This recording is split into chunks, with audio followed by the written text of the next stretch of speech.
Good afternoon and welcome to this webinar, Historic Rehabilitation Window Solutions, brought to you by Architectural Record and sponsored by Marvin Windows and Doors. I'm your moderator, Lindsay Lewis, editor at BMP Media. Thank you for joining us. Our presenter today is Chick McBrien, Regional Manager in the Architectural Division for Marvin Windows and Doors. Chick's 40 years of fenestration field experience has concentrated on historic preservation and commercial replacement. He has spent the last 20 years developing historic and commercial window projects with design professionals in the Midwest and has been involved in many federal historic tax credit projects. Chick has spoken at national, regional, and local events on the subject of windows and historic preservation. Don't forget to submit your questions, and later in the program, our presenter will address as many as possible. Today's event is being recorded and archived on architecturalrecord.com/webinars. Before we begin today's presentation, please enjoy this brief instructional video on how to use your webinar console. Welcome to this webinar. Before we begin the presentation, I want to provide you with a few housekeeping items. On your screen, you will see a taskbar with icons. Each icon is assigned to a particular element of today's webinar. After the webinar is over, please take our survey to tell us how we've done. Throughout the presentation, you can network with others or submit questions to the speakers in the box next to the slides. Download resources from the folder icon. Today's event is being recorded and archived and will be available within 24 hours. For on-demand questions or comments, send us an email by clicking Email Us. If you experience any technical issues today, please refresh your browser by hitting F5 for a PC or Command R for Macs, or email webinars@bmpmedia.com for one-on-one support. And now I'm excited to turn it over to today's moderator.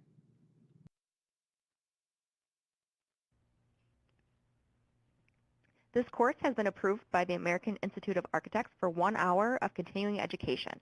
Additionally, BMP Media is authorized by the International Association for Continuing Education and Training to offer 0.1 CEUs, also equal to 1 hour of continuing education for this program. To qualify for credit, you must watch this webinar in its entirety and pass the exam at the end of the session with a score of 80% or higher. For the link to the exam, please click on the handouts icon at the right of the screen. BMP Media is a registered provider with the American Institute of Architects. Credit earned upon completion of this program will be reported directly to AIA for AIA members. Certificates of completion are available by completing and passing the exam at the end of the session. This program is registered with the AIA Continuing Education System for one learning unit. As such, it does not include content that may be deemed or construed to be an approval or endorsement by the AIA of any material of construction or any method or manner of handling, using, distributing, or dealing in any material or product. This presentation is protected by U.S. and international copyright laws. Reproduction, distribution, displays, and use of this presentation without written permission of the speaker is prohibited. The learning objectives for this webinar are: apply initial planning and research methods for historic rehabilitation, discuss the standards and guidelines for the rehabilitation of historic windows, and determine window replacement challenges and considerations, especially for historic tax credit projects. Assess existing window and door conditions prior to determining a rehabilitation plan, and compare possible solutions for historic rehabilitation projects. And now I'm excited to turn it over to today's presenter, Chick. Thanks very much, Lindsay. I'm excited to do this. We appreciate the opportunity to do so.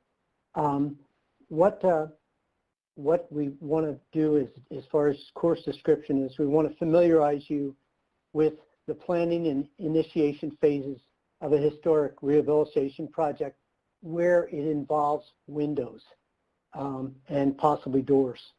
Upon the completion of the course, my goal is that you should be able to identify best practices in historic rehabilitation projects that do involve windows. Next slide, please. The learning objectives, again, will be to apply initial planning and research methods. We're going to discuss the standards and guidelines, and we're going to be able to assess existing window and door conditions prior to determining a rehabilitation plan. And then we're going to compare and look at possible solutions for historic projects. Next slide, please. This historic rehabilitation process, I feel, is linear. You go from left to right on the slide, the research and planning, to the standards, then the guidelines, then the existing conditions, and then we'll give some case studies at the end. But it's very similar to how your research should go also. Too many times we get phone calls from people who say they've already started a project and it's a bad time to do research if you've already swung the hammers. So next slide, please. What we want to talk about in research and planning is the entire process hinges on planning. I ask people to spend most of their time in the planning. The old story that you can never get any before picture after the project is done does hold pretty consistent. And one of the most important things when you look at windows, because that's what we'll be talking about mostly today, they're almost always important. And it's really important to try to determine the historic significance of windows. Those words, historic significance, are important. Next slide, please. Now, how important are windows? They're a big part, a huge part. And for the years that I've done this, I can tell you that so many times windows are the big holdup on the project. And so I advise people to do their research thoroughly and early regarding windows, because you want to make sure that they're part of the historic fabric. You could just drive by a building at 20 miles an hour and really not know that a few windows may have been replaced 20 years ago, but the other ones are 150 years old. So it's important to know what the original historic fabric of the building was. And it's one of the few parts of a building that serves both interior and exterior. Windows are nearly always important in the decision process. Next slide, please. As far as historic significance is concerned, this slide pretty much comes directly from national parks. It's really important to determine if the windows are the original windows. Do they reflect a period or regional style or practice? Do they show exceptional craftsmanship? Many times you'll look at a building and you'll see that the windows on one whole elevation or one whole floor or one whole section have been replaced. And so it's going to be important to do your research to know what you have and how to work with it. Next slide, please. Now, why use professionals? It seems very obvious to many of us who are in the business on a daily basis, but I always like to ask people and say to them, you know, we don't go to a knee surgeon when we have to have heart surgery. I feel the same should be for finding a design professional when you're going in after a historic rehabilitation project. People have specialties. Some are better than others. And many times a design professional that specializes in historic design and rehabilitation is almost always a better choice for rehabilitation projects. The learning curve can be severe. The slide also shows an interesting point. If you look at the arrow there, it points to another thing of why you hire professionals and you listen to them. This is a great project from about 30 years ago, and the general contractor thought that they would VE the project a little bit, so they disregarded the exterior fluted casing on the project, and they in turn went out to a mill shop that made interior millwork and had them mill those fluted columns on the outside between the windows. And within a few years, they were rotting. I always try to ask owners and owners' reps to communicate with a design professional that is good at the business at hand. Next slide, please. Let's discuss the research phase of historic rehabilitation. And we're going to spend a few slides on this because, again, as I said, your work up front is probably the most important work you'll do. I'd like to caution you too, that when we're submitting for a review of any kind, whether it be a local review or whether it be federal, state tax credit review, something like that, I always say that do the best paperwork you can. Make the job easy for the person who's doing the evaluation. One of the first places, before you even leave your place of business, after you take a phone call that somebody wants to, use you for the design of a historic building, you can do a lot of computer research before you would even have to go to the property. The documentation part of it is so, so important. I've always said that you have two great friends when you do a historic project. I call them your best friends. One's your digital camera and the other's an Excel spreadsheet. Because usually a design professional is wonderful at creating things, and I think we should leave that job to creation with the architects and designers, but the facts should always be gathered someplace where they can be kept for a long period of time. The owners of your design firms, should require that, because if, for example, it was a federal tax credit project, there is a recapture period. If the paperwork, if the building owner changes something on the building, you have to be able to defend your position in that. So it's important.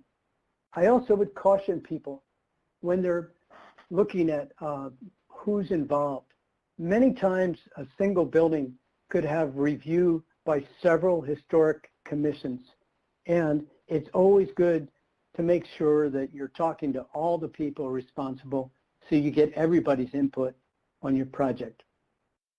Next slide, please. There are many good research tools available to us for historic rehabilitation. It is tremendous. There's a great deal of learning you can do with the National Parks website. But as I said, before you even leave your place of business, you could look at the Historic American Building Survey. They'll tell you so much information or tell you that there is no information. National Register of Historic Places is really one of my favorites because, in the process when, for example, if you're going after a federal tax credit for historic rehabilitation, there are three parts. The first confirms that the building actually is nationally registered. The second is what you want to do, and the third should copy the second to get the payoff for the work that's done.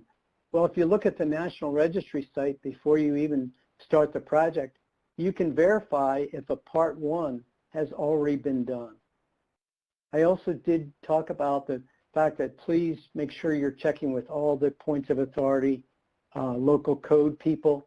Many times we're doing infill rehab, and you'll have a 3-story building and they want to turn the first floor into, let's say, a little coffee shop. Well, that's a public building. It's probably going to have an ADA threshold. How does that wash with the historic rehabilitation?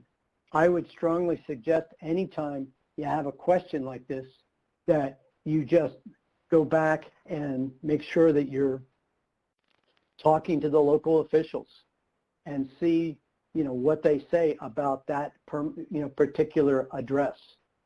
So I would ask you to also, down in the bottom right-hand corner of that, there's an NAPC, which is National Alliance of Preservation Commissions. I've attended a few of their boot camp demonstrations. They are terrific events that can really give you insight into the process of how it works, and it's been a great help to me. And one thing to remember about all of this research is that the whole process is a public process. So many times a local review commission, their guidelines will be online. You can go to national parks, all their information is online, and all the meetings are open to the public. They just have to make announcements because there's certain laws about that. Next slide, please. Let's talk about documentation and requirements.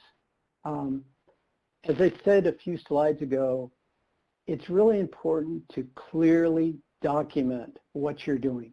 I always like to tell people that when you take 100 pictures of a project, I'd like you to be able to throw them up in the air, go down on the ground and be able to pick them up and figure out where they go. So they should be numerically numbered in consecutive order. You should also be able to have a detailed diagram of each room that's going to be where you take a picture and you draw a diagram in one part of the room. I stood here, took a picture of this part of this room or this wall. It just helps the reviewer know what you're doing. And then as you see in this slide, one of the most important trends that's coming to us for historic review is what I call comparative detailing, where the architect is responsible or design team is responsible for capturing and documenting the existing wall and window details from inside to out. And then getting with their professional and trying to get a solution from what is, going to work as a solution, and then have those two point at each other as mirror images. So you have both the old and the new, and the review people can look at the mass and proportionality, the daylight opening, and all of those things. Next slide, please. Now, our research goal is it's very important is you know where you're going. Because a lot of people will say, well, what do you want me to find out? Well, everything evolves around the standards, the 10 standards by National Park. So our goal in doing research is to support how our project incorporates the National Park standards for rehabilitation. We need to make sure we're looking at distinctive features and that we're making sure that if there are missing features that we're documenting them and we're substantiating them. You have to look at the project just like a sixth grader would almost, where you're looking at what's the basic fundamentals that I need to put together that meet the National Park standards. Next slide, please. Looking at the architectural integrity of a window, when I mentioned your two best friends, one being an Excel spreadsheet, you can't just say, the windows were bad, we need new windows. You really want to be able to take that Excel spreadsheet and document window by window assessment, where the location is, what's the condition of all the different parts of the window.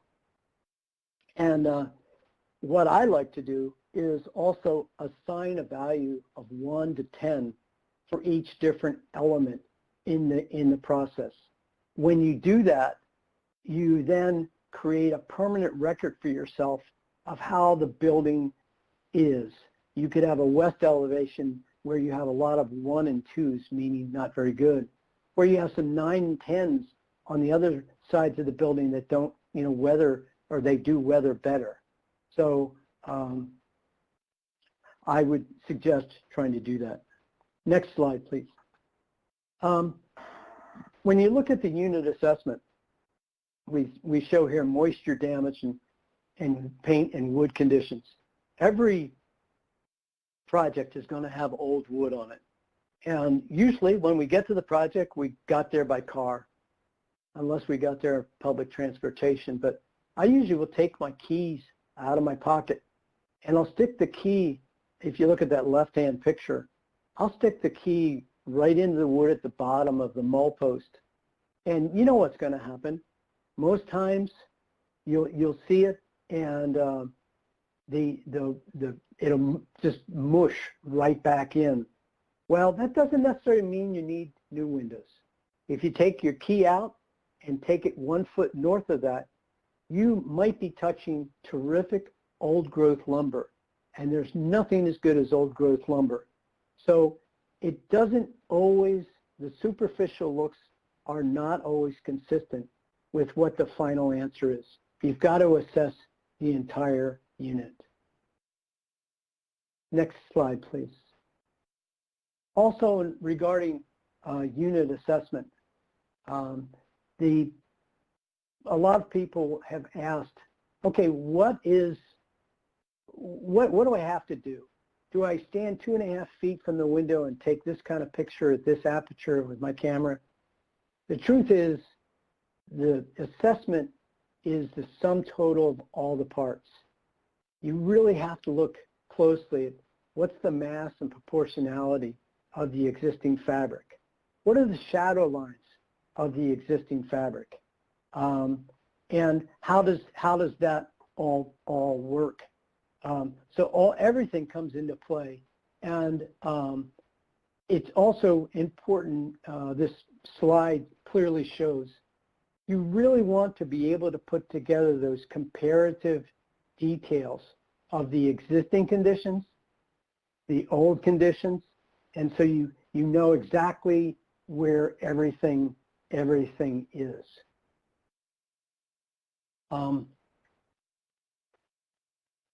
Now, this slide shows something. If you go to the National Parks website, this is actually right from their site, and it speaks to that detailing of the depths of the mutton bars and the locations of things. My own personal assessments are sometimes 40 and 50 items with a grade of 1 through 10, because I want to make sure that if I get a phone call, I've got an answer, and I've got that answer, you know, for about 5 years. So that can be extremely helpful.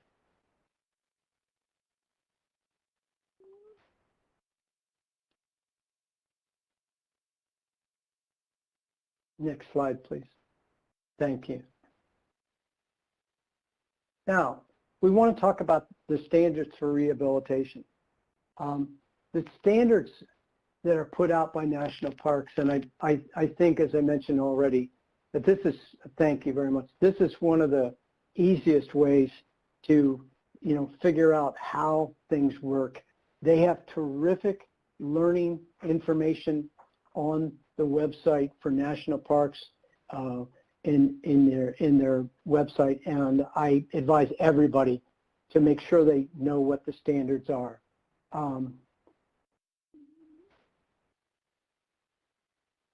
Here we go. Now, when you're looking at the standards, the approaches to the standards, there's basically 4 different approaches.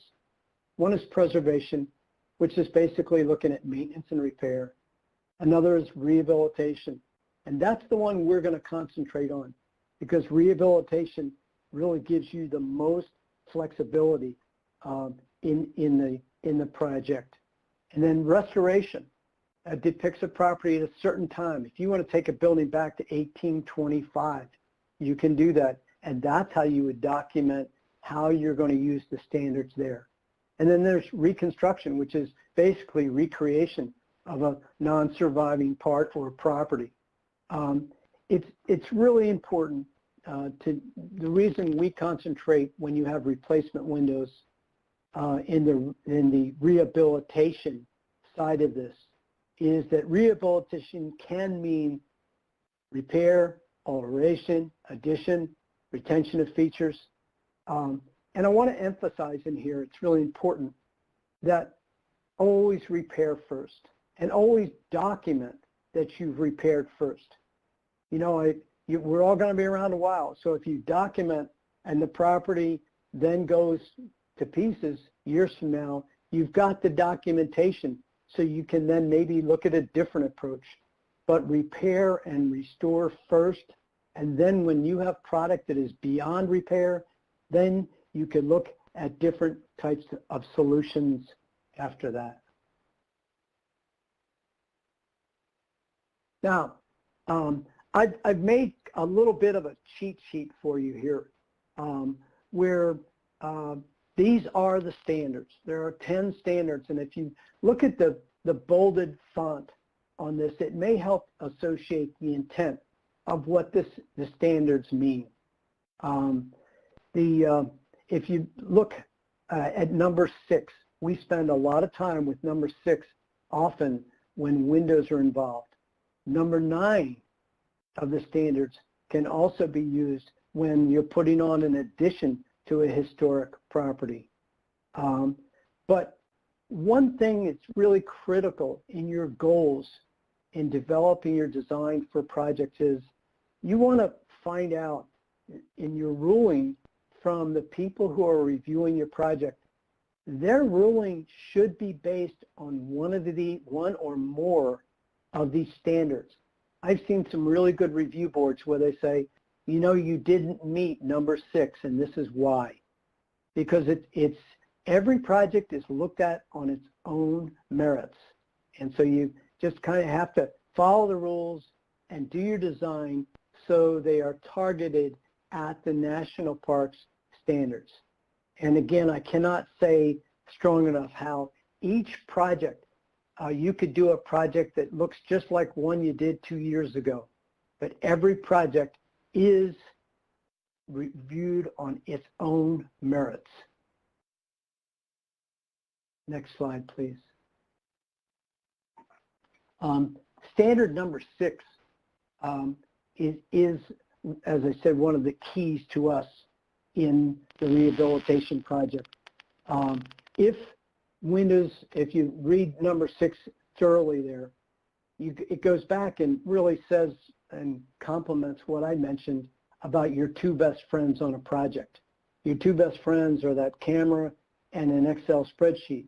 Because number 1, if you look at that standard number 6, repair first. Always repair first. But if you can't, let's say there's no existing fabric. Let's say the windows are gone. Or let's say they are beyond repair. Well then, as you've done it, what do they want you to do there in number 6? They want you to document what you've done so you can see what you can do ongoing. Next slide, please. Now, we want to look at the guidelines a little bit. Next slide, please.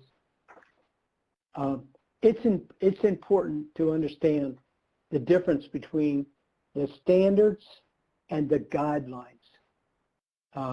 The standards are codified in law, and the guidelines are not codified in law.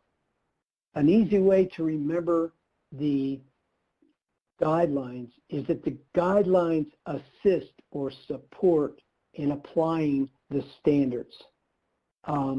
And I would advise everybody to look at National Parks website and go into the guidelines because they really kind of help you navigate where you're going. They cover subjects like windows, obviously, but they also cover, you know, porches, masonry, roofs, accessibility. It's a big issue, and energy efficient, and even mechanical systems. So you can know where you have to go with different products. Next slide, please. This is just a recap of the slide before. Regarding the guidelines, there are a few basic tenets, and number 1 is the most important. Always identify, retain, and preserve. If you're doing any rehabilitation, that should guide how you do it. When you look at the guidelines from national parks, they're going to have 2 sections for every type. If you're looking at masonry, you go in there and it'll say recommended, and it'll kind of give you an oversight of what they recommend. And again, remember, these aren't codified like standards, but they'll also have a section called do not recommend or not recommended. And they're going to say, hey, don't go there. That's not going to be real good for your project. So you can get an awful lot of help online. Next slide, please. Okay, as you see the window there in red on the left, I love to ask people, you know, is this window beyond repair? And it's easy for me when I talk to people, no, it's not, or yes, it is. Both answers are correct because, again, each project is evaluated on its own merits. I've seen windows that look worse than this that needed to be repaired. I've seen windows look better than this that got replaced. It comes down to the evaluation and the documentation. Next slide, please. As design professionals, it's really important to understand what repair classes 1, 2, or 3 will be used with the project.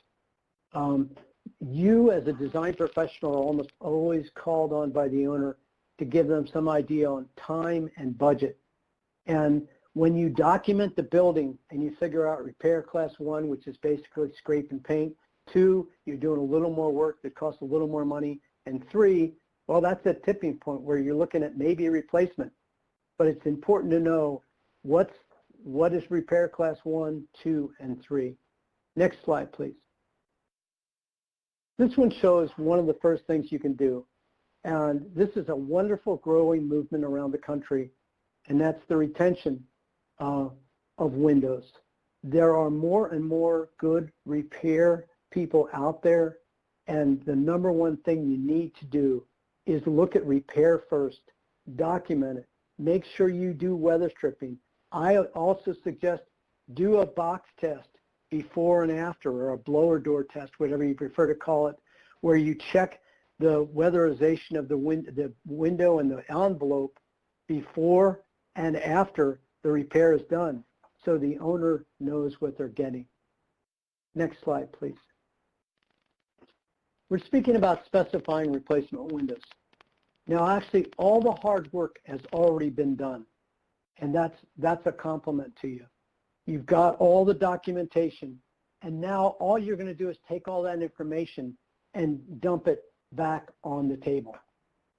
So let's go to the next slide and talk about some solutions. Next slide, please. The replacement challenges should always include, did I look at the profile replication? Is the architectural integrity of the new solution correct? Is the daylighting correct? And you're going to get all this information from your research. So is your solution based on the existing fabric that's there or not? And you just have to know. There's a couple no-brainers in here. Let's go to the next slide, please, where you see the 2 windows there with the red circles. That's a before and after, basically, of 2 of the mainstays, where the style and rail joinery of the exterior is important. It's also important as far as where the window is placed in the wall. That's always going to be important. Next slide, please. Quality replacement solutions, to me, we always have to remember that the owner is so important, and many times an owner is not as savvy at reading 2D drawings and details like we are.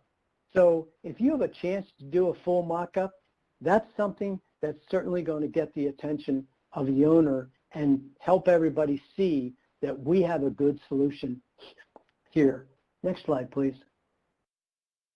So there's several solutions you can get to. There is a sash replacement, storm window systems, full replacement, insert replacement, and exact replication. And I'll briefly discuss all of them. Next slide, please. It's really important to understand all the details. If you look at the pictures here depicted, when you think of a 100-year-old window, you're not going to see, look where the arrows are pointing to. The arrows are pointing to little weather stripping. Well, weather stripping is a good thing, but it doesn't necessarily wasn't showing 100 years ago. So getting the details right is really important. Here's another case where sash only works. If you look at the circle on the bottom right-hand side, you see where you have beautiful windows where it has great ornate detailing, and the frames were great. So just a sash replacement worked very well in that case. And you can see that here in this slide that we're looking at now. Another cool thing they did here was you'll notice a lot of windows when you go floor to floor are the same height and maybe the same width. So on projects like this, sometimes you could move windows from one elevation to the same floor of a different elevation to make sure you're taking care of the primary elevations first. because national parks will look at primary versus secondary elevations many times. Next slide, please. Storm window systems. Storm window systems are a great solution. I always think they're a good value engineering solution or last resort also, because they're always thermally efficient. They're going to be better than what's there already. And they're usually cost effective. And most important to national parks is they're reversible. So all those things are important. Next slide, please. This detail of a window with a storm window is showing the highlighted area on the left of each diagram shows how that storm window sets what I call in plane. Next slide, please. Now, talking about, this is just a case study. Next slide, please, which was the Grand Traverse Lighthouse. The storms were a perfect solution. And as you see in the picture, they sit in plane and the system works very well. Next slide, please. Now we go into full replacement. And full replacement is basically when you're gutting the opening back to the masonry, back to the old studs, and you can see that you're starting from scratch again. You're not starting with a partial at all. Next slide, please. Now, full frame replacement is really good in some cases because you can get the alignment of the daylight opening and all the other distinctive features. Next slide, please. Here's a great example of a complicated full frame replacement. If you look at these windows from the inside, you would see that they're actually square windows and with radius sash. And so it's really important to get the details right. Next sash, please. I'd like to discuss prototypes. I mentioned it briefly before. If you have enough windows, it's really wise to try to look at prototypes. But when you have old details, next slide, please, you can see that it's really important to get the important details noted. As you see there, the mull casing needed to be special to really make it work right. Next slide, please. Well, let's talk about large openings, because many times we're only looking at small openings. Next slide, please. This Evanston Roundhouse was a great full frame project where we did full replacement and matched up the details really well. But again, you're still trying to get mass and proportionality correct so it works well. Next slide, please.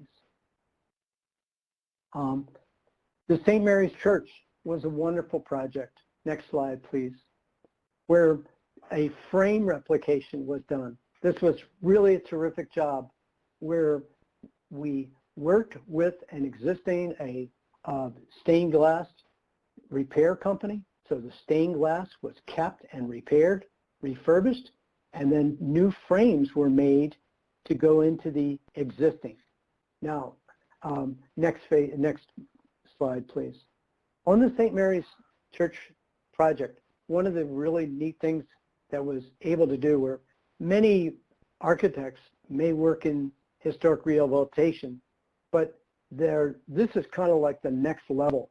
And there are specialists out there who can help with design assist programs to help with very complicated, where you want to use tachyometric surveying or things like that.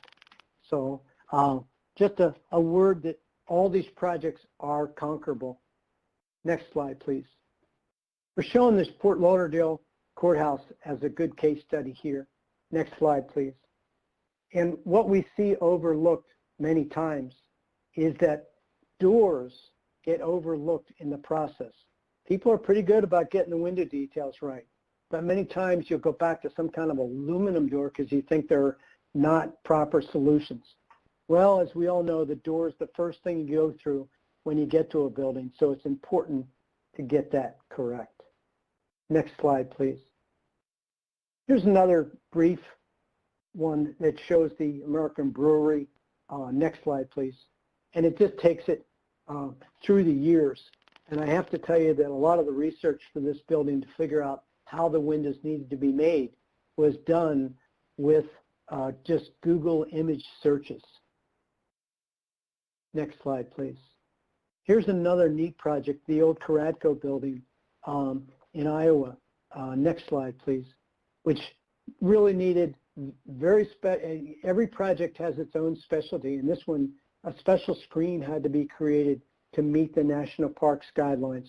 And so, a custom, solution was developed there. Next slide, please. In regard to the Joan Kroc Community Center, this again was a really cool. We had custom style and rails that were needed, and what is called a slip head window. Next slide, please, where you can partially see that. And if you remember my pop quiz, that's where we were with the pop quiz. That window came from the Joan Kroc Center, and they were deemed beyond repair. Next slide, please. Let's look at Porter Hall and how that shows a full replacement. Next slide, please.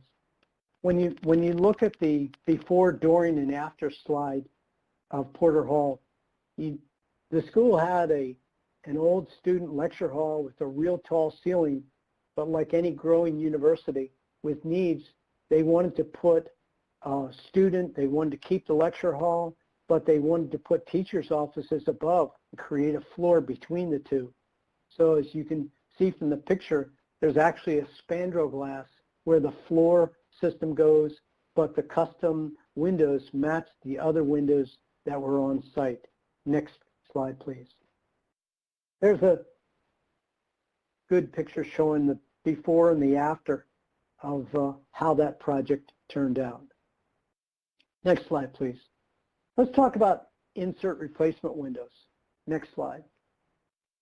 It's really important to take a look at how good or bad your windows are and how much trim you have on the inside. If you have delicate, expensive interior trim, maybe an insert window is a good solution.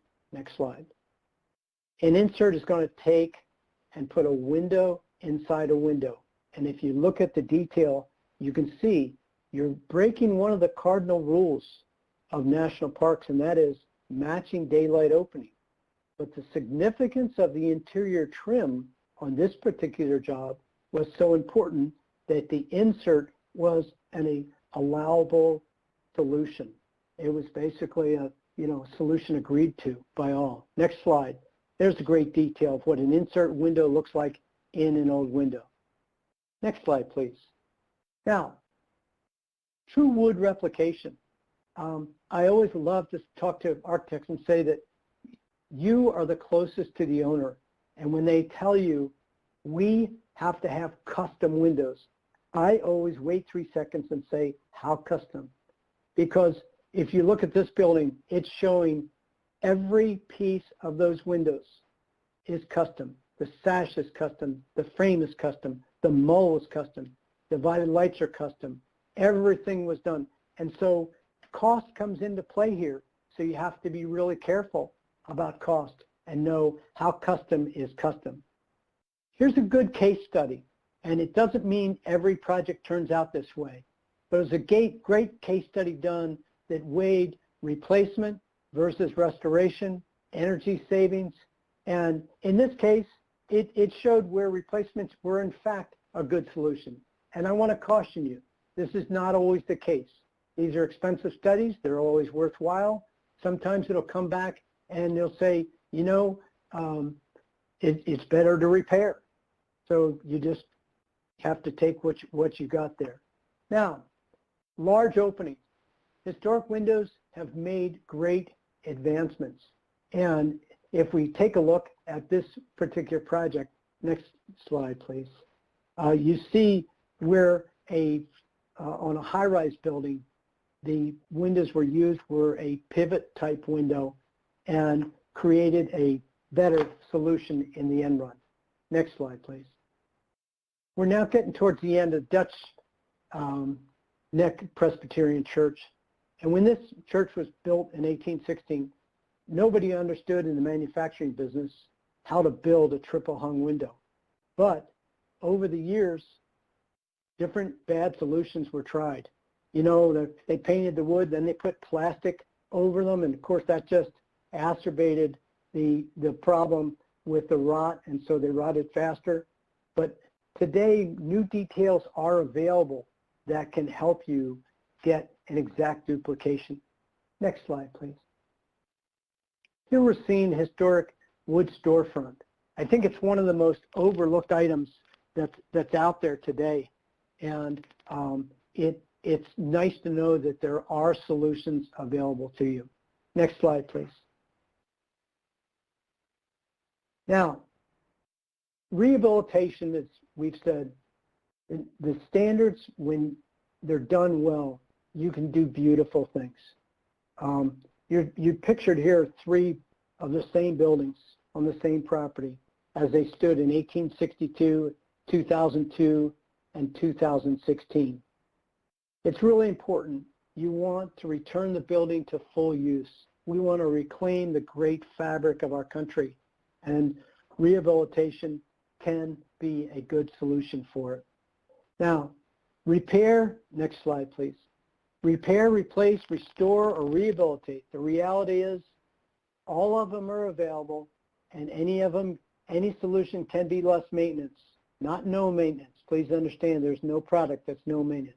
They can be thermally efficient, and they can be tested by third-party certifications, and they can be made with sustainable materials.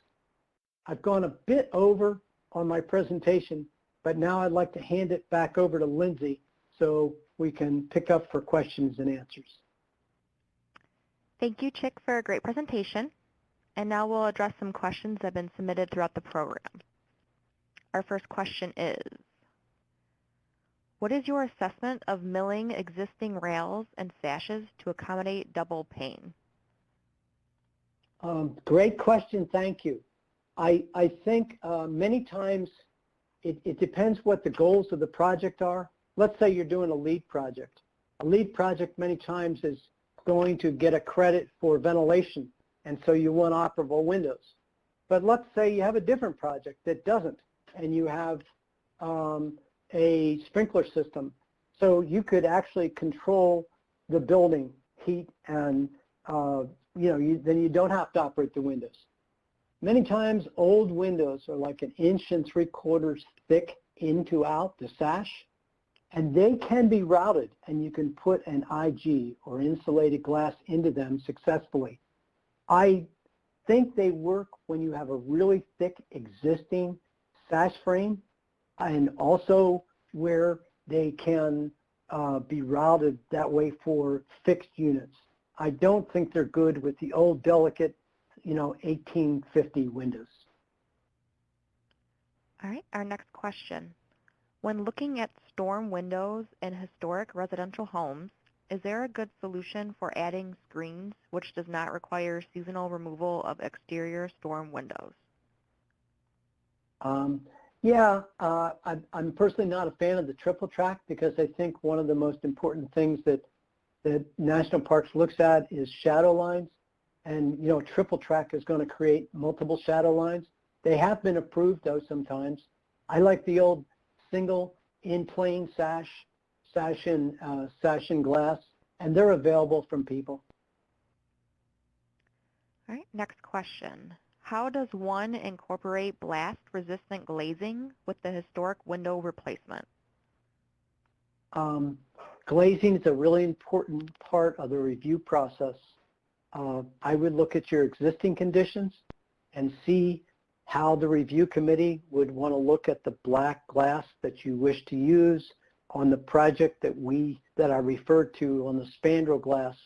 That was used where there was a structural element behind that we wished to hide, and it worked very well in the design solution. And what is the best way to address historic stained glass windows? There are a lot of decent restoration companies out there. I'd have them look at it. This stuff is art. It's beautiful old stuff, and if you can keep it, try to. And I would try to put a secondary window or storm window system with them that protects them. But most times you're working with a 75 to 100-year-old product, and it's beautiful. So I would highly suggest trying to repair that product. In addition to that, I would try to protect that product ongoing. All right, our next question. Does the guideline define the green features utilized in the restoration and or preservation? I think the guidelines look at that, and there are places on the National Parks website that address green building, if I understand the question correctly, because they are compatible. You know the phrase, the greenest building is the one that's already built. All that embodied energy is already there, so they can be very compatible. All right, and what is the purpose of aluminum cladding of wood window profiles? The purpose, as I see it, until we come out with the next greatest building element, is that you're able to replicate the design of the existing fabric, and you're doing it with a product that is less maintenance usually than a wood product with no maintenance. No product is maintenance free, but the efforts for cladding have pointed towards lowering maintenance. All right, our next question. What is the best way to match existing windows? Is custom our only option? Every great question, because we get so caught up in this. It's really important to realize, I would reach out to your local preservation people. There's so many wonderful people that want to help you. Take some pictures, get an interview with your local commission. Ask them, what are your guidelines? What do you suggest? Where should I go? What should I do?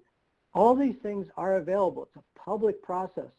And there's endless solutions, but it's always on a case-by-case basis.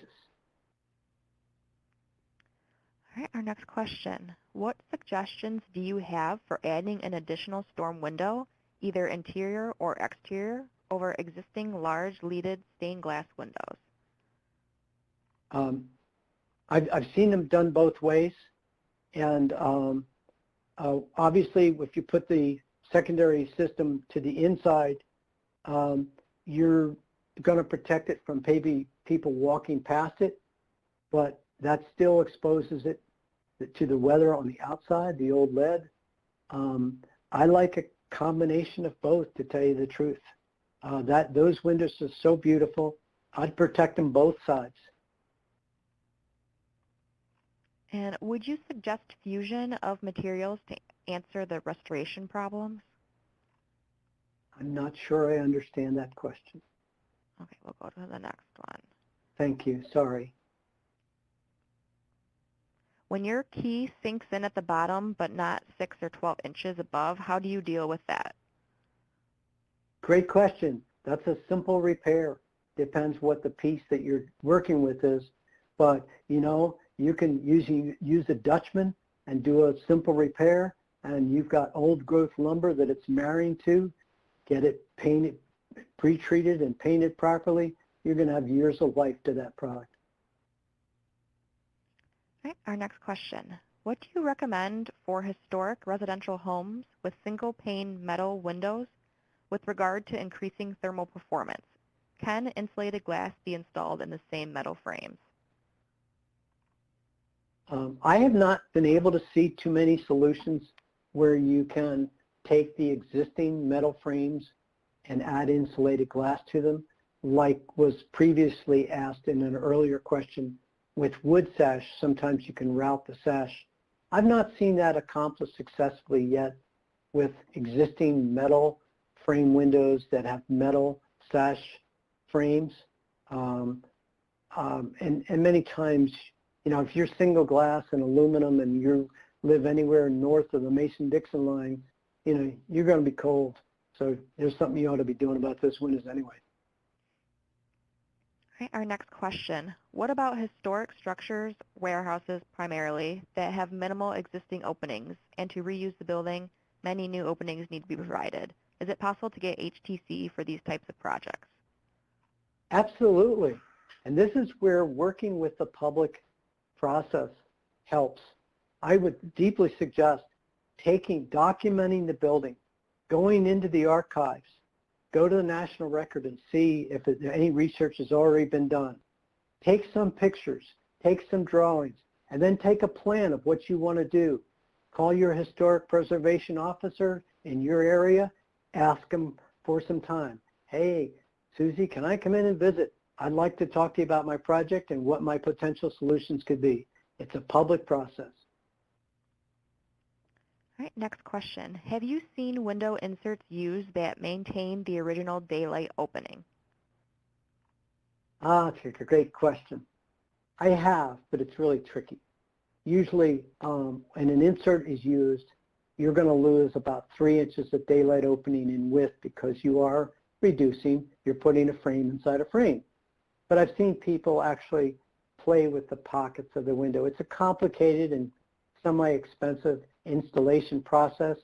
It can be done actually, but I have not seen it done too often. You get to the point where it's financially not feasible.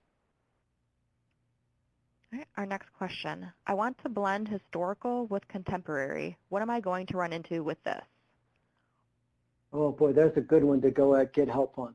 You're looking at, standard number 9 there, where if the question is that you want to put a contemporary addition, I would just make sure that it's reversible. I would also make sure that it's distinctively different than the old, which it sounds like it would be. But I would more than anything get a professional historic design consultant to give you some help or get the public process to work for you. All right. How do you create existing details of windows when you're not sure they are original? I would reach out to people that are involved in the business. Yes, you all know I work for a window company, but in truth, if you contact an old soul in the window business, they'd be happy to come show you, okay, these windows are really not, these were probably done in the 50s, but this is a 150-year-old building. So many times when you look around a window and building, let's say it has 300 windows. If you don't see any old windows there, go to the basement. There might be some of the old sash down there, but get help if you can't determine it yourself. All right, and our last question for today. Can you tell me more about the project investigation stage of rehabilitation? Sure. I would say because of time, send me a question. I'll try to submit an answer to you because the research, if the number one guidance I would give you is go to the National Park site, NPS. If you just Google NPS Technical Preservation Services, NPS TPS. If you Google that, the second thing that comes up is Technical Preservation Services. And they actually have videos that will walk you through the research process. All right, well, this concludes today's webinar. Please join me in thanking Chick for today's presentation, as well as our sponsor, Marvin Windows and Doors. If you have any additional questions or comments, please do not hesitate to contact webinars@bmpmedia.com. As you exit today's webinar, please take a couple minutes to complete our survey. We strongly welcome your detailed comments to help us serve you better. Also, to receive the offered credits, please click on the handout widget at the right of the screen or click on the Earn My Credit button to the right of the slides box to access the link to this quiz. Please make sure to visit architecturalrecord.com/webinars for information about our upcoming events. We hope you found this webinar to be a valuable experience. Thank you and have a great day.